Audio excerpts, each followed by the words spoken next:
That's Mommy. It happened on the night we visited my husband's family home. As I was reading a picture book to her, my 5-year-old niece suddenly pointed at a picture. It was a terrifying image. Could it be? I rushed up to the attic, and there I found my sister-in-law in a terribly changed state. She showed no signs of breathing, and I began to shake uncontrollably with fear. Surely my niece had been trying to tell me about this somehow. It was absolutely unforgivable. While suppressing my rising anger, I set out on a path of revenge. I married Charles, who's the same age as me, 2 years ago. He's a wonderful man who takes the initiative with housework in place of me, since my work is busy and irregular. I want to support you as you work for those in need, he'd say. I was so grateful to him. Because we lead such busy lives, we don't have children yet. We both love kids, so we often said, it would be nice if we could have one soon, but the timing never seemed right. Let's take it slow, he'd say. Yes, but I still find myself wanting a cute little girl like Emma. I feel the same way. Emma is Charles's brother's daughter, our adorable 5-year-old niece. Charles's brother Damien had taken over the family farming business and lived with his wife Carrie, daughter Emma, and Damien's parents, a family of 5. Their house was in a rural town far from ours, so we couldn't visit often. We'd stay for a few days, maybe once a year. The in-laws seemed busy coordinating produce from neighboring farms, so that frequency seemed about right. Damien and his wife were easygoing, and my in-laws were kind, so I always looked forward to our visits. More than anything, our niece eagerly anticipated our visits. Carrie, my sister-in-law, was close to my age, and we got along well. As an only child, she was like a real sister to me, someone I could talk to about anything. We kept in constant contact. Look! Carrie sent another picture of Emma. She's so cute. Really? Forward it to me too. We always had exchanges like this.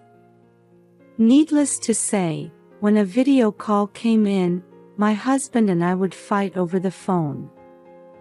However, at some point, Carrie stopped responding to my messages.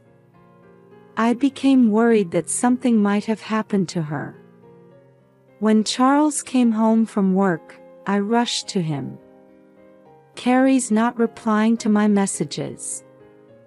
Do you think something's wrong? Maybe she's just busy. It's harvest time for the crops. I hope that's all it is, but this has never happened before. I can't help but worry. At first, my husband didn't think much of it, but seeing my concerned face, he immediately called Damien. It turned out that Carrie was bedridden with illness. Worried, I told my husband I wanted to speak directly with Damien and asked him to pass the phone. Is Carrie all right? What are her symptoms? In my concern for her, I fired off questions one after another. Damien sighed heavily on the other end of the line. Hey, don't you think it's a bit much to pry into other people's family matters? Please don't worry about it too much. He ended the call abruptly without answering my questions. What's gotten into Damien? I was surprised by his brusque attitude, so unlike his usual easygoing self. However, I also realized I might have been wrong to ask such probing questions. Still, I couldn't get Carrie out of my mind and thought about visiting them, but my work schedule was full, so I couldn't go in the end. I hoped I'd be able to see her looking well when we visited next. Several weeks passed, and I visited Charles's family home with him. We hadn't heard from Carrie since then, and we were worried that her condition might be quite serious. "Brother, where's Carrie?" "She's not here right now." As we wondered what that meant, Charles's mother informed us that Carrie was in the hospital. We were both stunned by this news, which confirmed our fears. "I'd like to visit Carrie in the hospital." "Well, you see, they're not allowing visitors other than immediate family." I almost asked if her condition was really that bad, but I felt it might be inappropriate to say that, so I swallowed my words. Another concern was our niece, Emma. Usually full of energy, she was unusually quiet. Thinking she must be anxious without her mother around, I hoped we could do some fun things together to cheer her up during our stay. Just then, as my husband and I were putting our luggage in our room, Emma came running up to us quietly. What is it? Do you want to talk about something?" Emma had come close to me but was fidgeting for some reason. She must be nervous after not seeing us for a while. However, she was looking at me intently as if she wanted to say something. Just as she was about to open her mouth, Damien came hurrying over.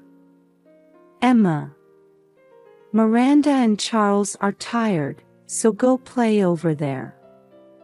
"We're fine, really," I replied, but Damien said, "No, no, we're intruding," and forcibly took Emma away. Even though we're family, I didn't want them to be so considerate, but maybe this was Damien's way of being kind. However, this same interaction kept repeating, and I couldn't even have a proper conversation with Emma. Not only Damien, but the grandparents were also acting fidgety, clearly different from their usual selves. They usually say, "Stay as long as you like," but this time they were saying things like, "When are you going home?" or "Don't you have work to do?" It was as if they didn't want us in the house. Something feels off. This is strange. I started to feel uncomfortable and became suspicious of their behavior. My husband felt the same way, tilting his head and saying, "Something's different from usual, isn't it?" Then, as we were relaxing after dinner, Emma came to me again. "I want to sleep with you." However, once again, Damien came chasing after her and picked her up to take her away. "Didn't I tell you not to bother them?" "No. I'll go right to sleep after she reads me a story." "Please." I approached Emma, who looked like she was about to cry in Damien's arms. "Damien, you don't need to worry about us." "Emma, it's okay. Let's go to your room. Which storybook do you want to read?"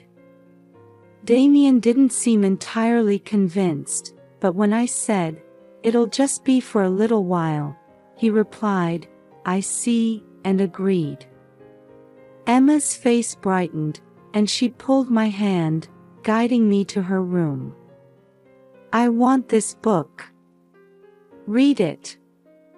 As I was reading the picture book Emma had handed me, she suddenly pointed to a picture. "This is Mommy." It was a beautiful princess, and I felt touched thinking that's how she saw Carrie. "Your mommy is beautiful, isn't she?" "That's not what I mean." She seemed like she wanted to say something more, but then fell silent, so I couldn't quite understand what she meant.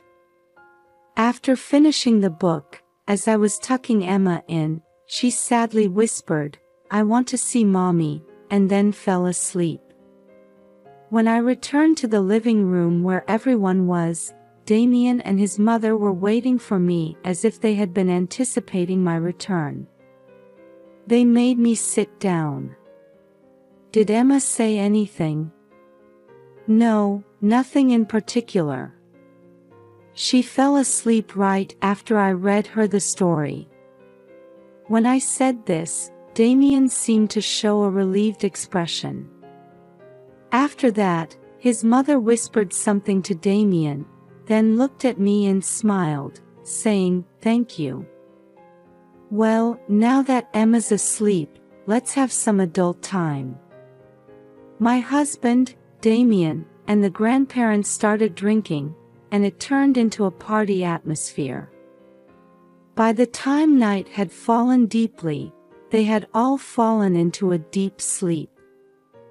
I went to Emma's room to check on her, and she was sound asleep. As I gazed at her with a warm feeling, I couldn't help but think about her behavior before she went to sleep.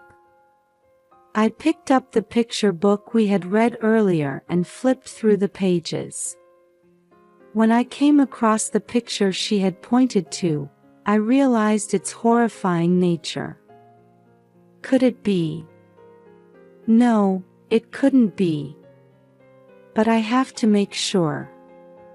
Before I knew it, my body was moving faster than my thoughts, and I found myself running up the stairs leading to the attic.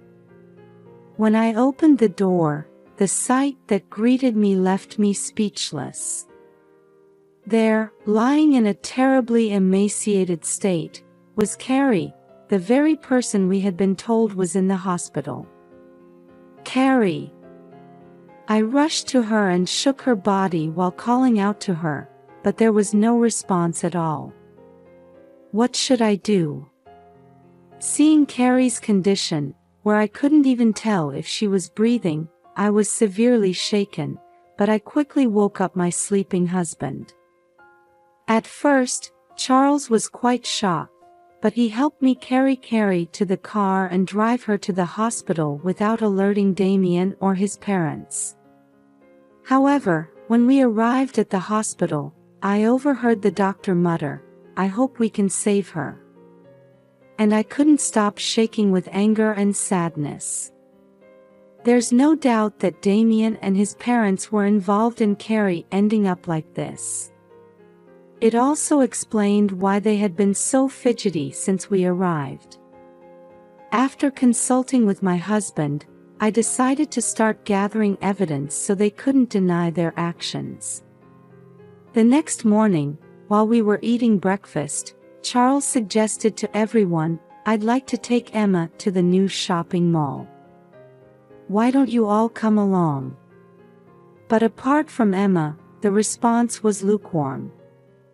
The grandmother and Damien seemed to be exchanging glances, as if signaling each other with their eyes. "We're fine, you and Miranda can take Emma." "Yes, please do." In the end, neither Damien nor the grandparents were keen on going.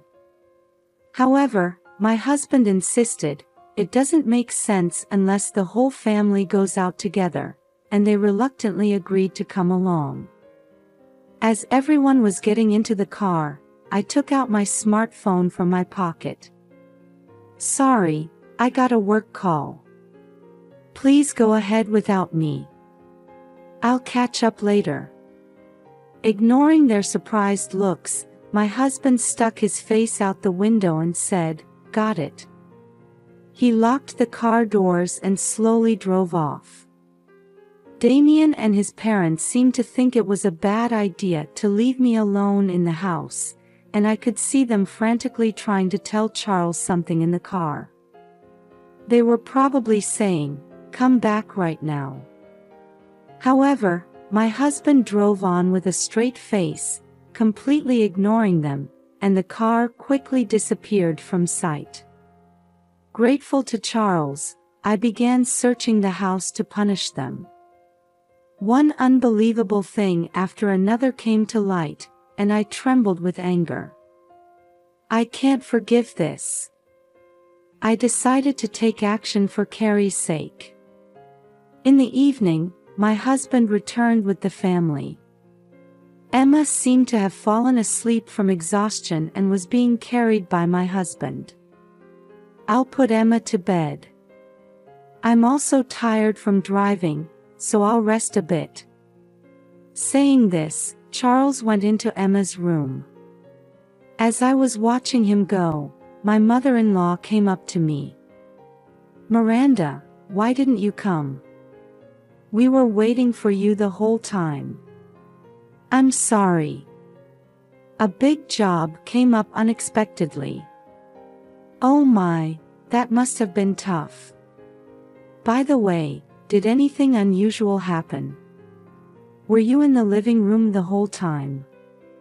She kept asking me where I had been and what I had been doing while I was alone in the house. Meanwhile, Damien went up to the attic. Then, with loud footsteps, he came running back to his parents in a great hurry. "This is bad. We can't talk here. Let's go over there." Seeing Damien's face and realizing something was seriously wrong, his parents took him to a place away from me. Then they began whispering in low voices, occasionally glancing in my direction. Wondering what was going on, I rushed over to them. "Is something wrong? Miranda, you didn't go to the attic, did you?" My mother-in-law asked quietly with a furrowed brow, so I looked straight at her. "Not today, no." "Oh, but I did yesterday." "Was that not allowed?" I deliberately said it in a provocative way. This seemed to strike a nerve with them, and they raised their voices, completely changing their attitude. "What the hell do you think you're doing? Where did you take Carrie? She was locked up there, but now she's gone. You helped her escape, didn't you?" Damien approached me, shouting in rage. "That's right. Tell us where she is right now." Their stern expressions as they berated me clearly showed how panicked they were. To leave her in such a miserable state. I took her to the hospital, but it might have been too late. As I choked up with frustration, in stark contrast, Damien smirked and said in a low voice, "So she's finally gone to the other world, huh? What on earth were you thinking? That's none of your business." "Right, Mom. That's right." "Miranda, what are you talking about? Carrie's been in the hospital all along, hasn't she?" They were now trying to play innocent, as if our previous exchange had never happened. I sighed and then glared at them without backing down an inch. "What do you make of this?" I thrust a photo in front of them. It was a picture of Carrie lying down, chained up with heavy shackles. Seeing the photo, Damien and his parents didn't answer, just averting their eyes. "It was you who did such a horrible thing to her, wasn't it?"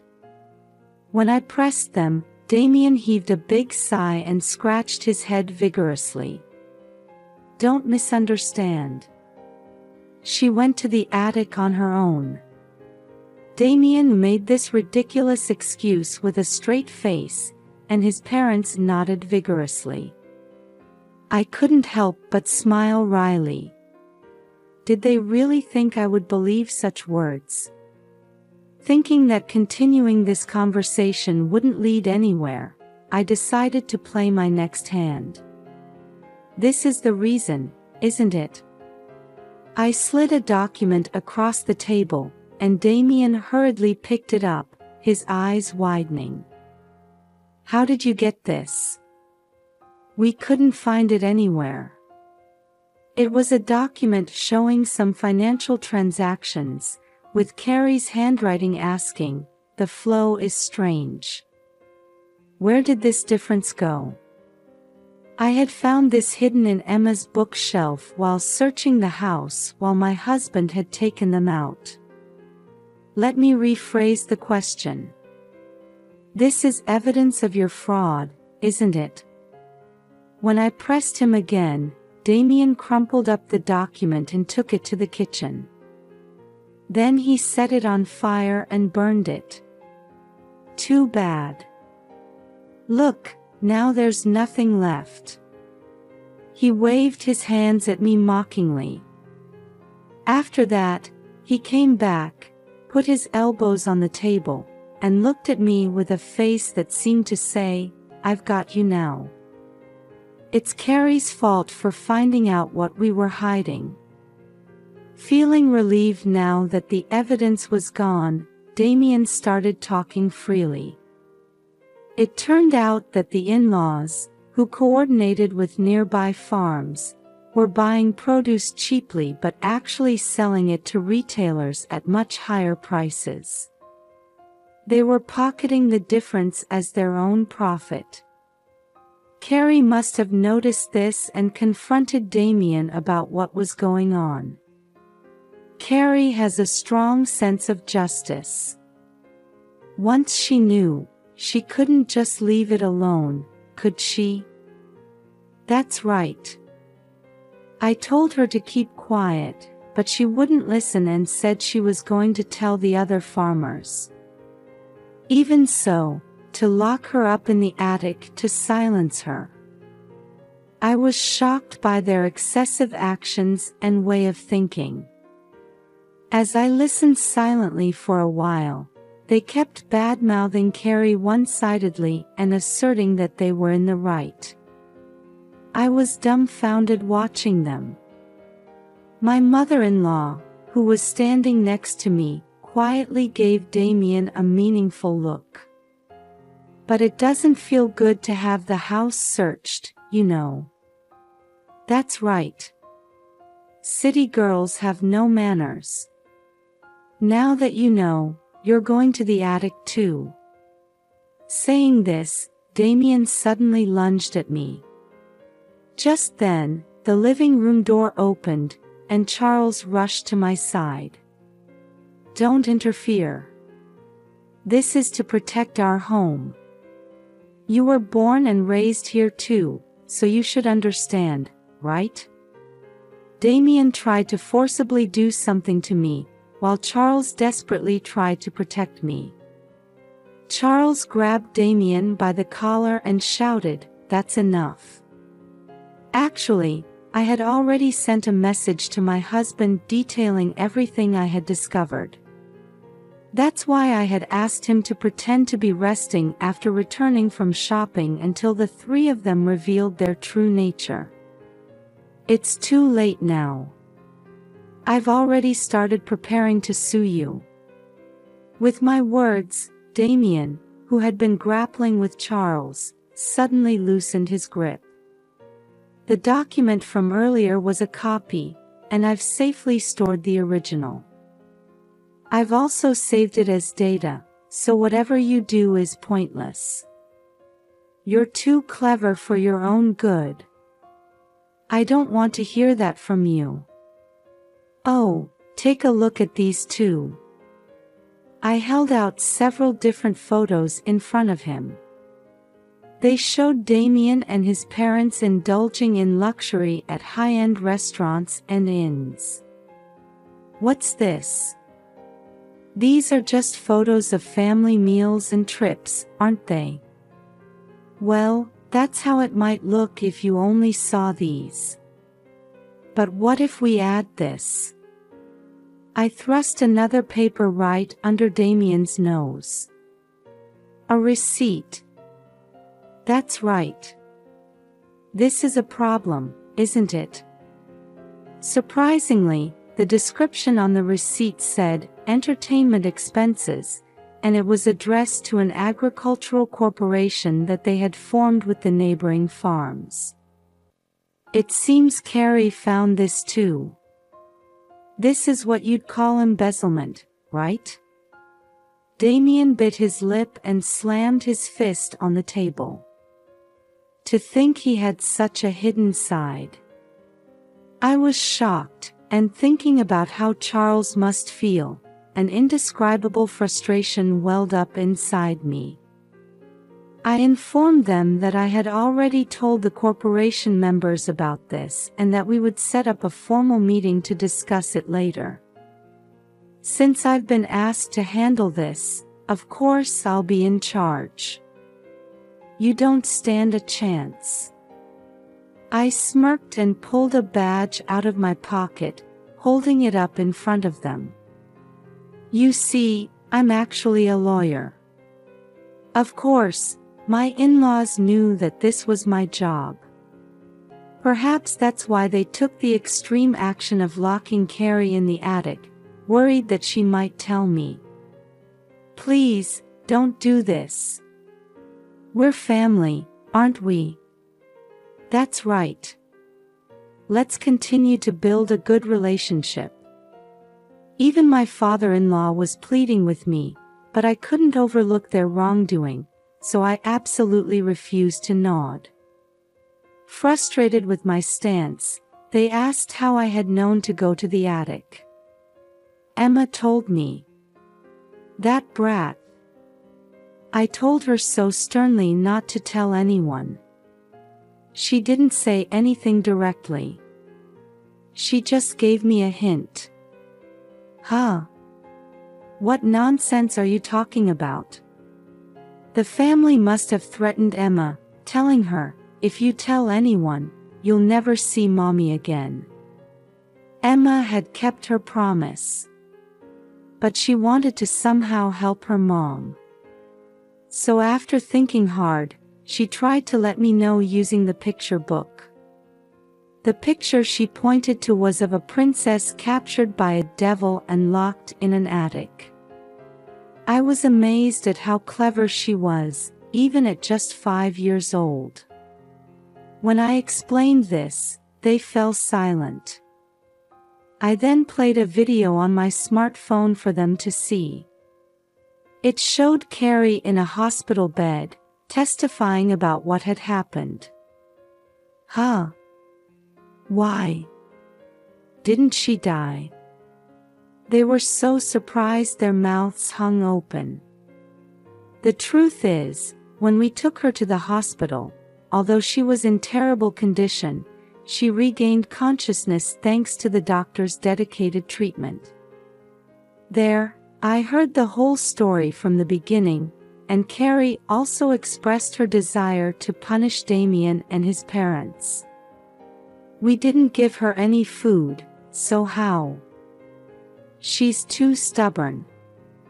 The mother-in-law and father-in-law also looked puzzled. Actually, Emma played a big part in this too. That damn kid again. It turns out that Emma had been secretly going to her mother when the family wasn't looking, giving her water and food. What a kind and clever child, so devoted to her mother. I had no idea. They were surprised and lost for words. There's more to the video, please watch. As I played the rest of the video, Carrie firmly stated her intention to divorce Damien and file a complaint about this incident. You're a lawyer, can't you work something out? We're family, help us out. That's right. Please try to persuade Carrie too. Their pleas were pitiful. My husband, watching this, had a pained expression on his face. I'll be handling this case as well, so be prepared.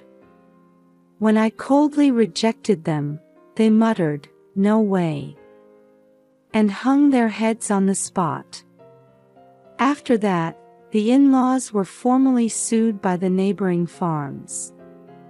They settled by paying each household a lump sum for the difference in sales up to that point.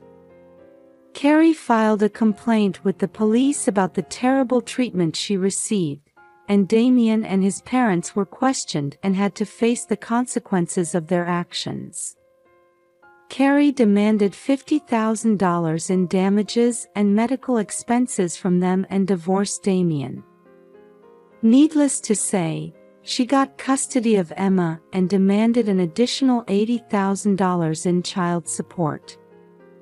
Damien and his parents had to sell their house and land to pay for all this, and having lost everything, they came crying to us. "We're cutting ties. We'll never have anything to do with you again." My husband coldly rejected them. They trudged away, and we don't know what became of them after that. Carrie and Emma seem to be living happily back at Carrie's parents' home. We still keep in touch with them, and we're always cheered up by cute little Emma.